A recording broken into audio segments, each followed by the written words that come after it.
On another note, United States President Donald Trump called out congresswomen from the American left on Monday for their, quote, foul language and terrible things that they said, end quote, about Israel. But of course, this in turn prompted widespread divisions, with supporters like Prime Minister Netanyahu's son Yair praising Trump as Israel's best friend, while critics accused the president of hypocrisy and of attempting to divert attention from more serious issues. Well, here now in the studio with more is Davidi Hermelin, the president of the International Center for Public Diplomacy in Israel. So, Davidi, thank you so much for coming in, first of all, of course. And I guess let's get right to the question. Is President Trump more pro-Israel than his predecessors? And, what proof of that is there? First of all, the first question is, how can you define a friend in the political arena?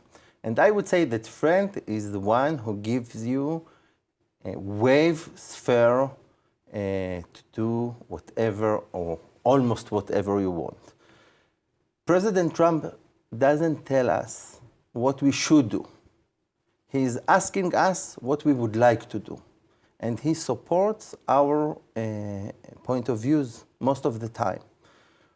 The Golan Heights, Jerusalem, Judea and Samaria, Iran deal.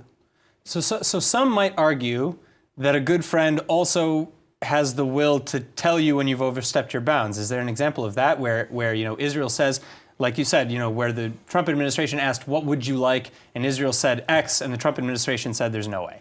A good friend will always tell you honestly what he thinks.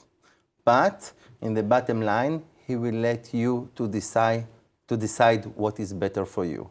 A good friend will advise you, but we will not betray you if you will decide to do something else than his advice. But again, are there maybe some examples of this that we could point to? Because so far I'm struggling to think of many situations, for better or worse, where the Trump administration has told Israel, that's fine.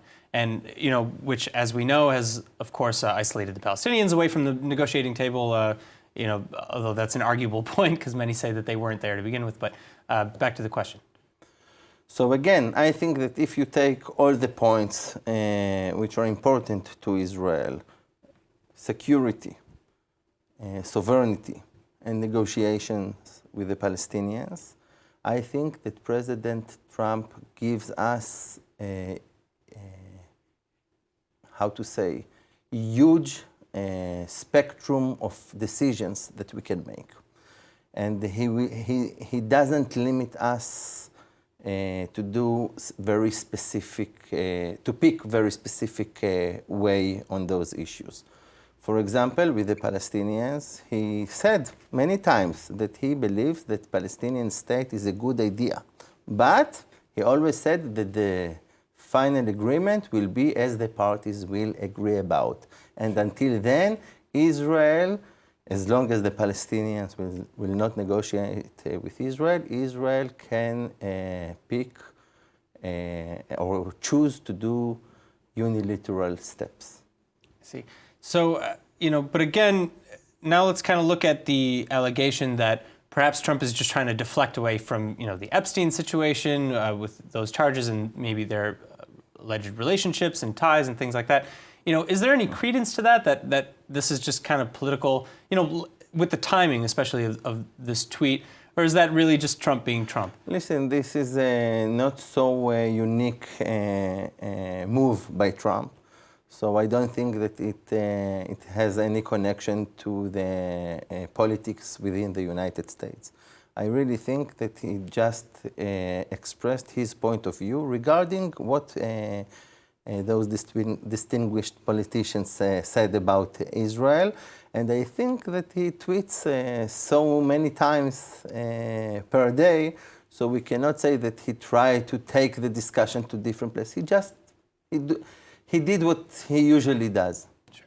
And then in vilifying, congresswomen, which in his tweet he wasn't very specific about which congresswomen, but is to attack congresswomen on the left, is that also maybe a low blow, or is that or is that maybe supposed to be understood as something specific? Listen, I will tell you not objectively. If someone says nonsense, so if you just say that he said nonsense, So it's not a very, a very unique thing. You just mentioned that someone said things which are not appropriate.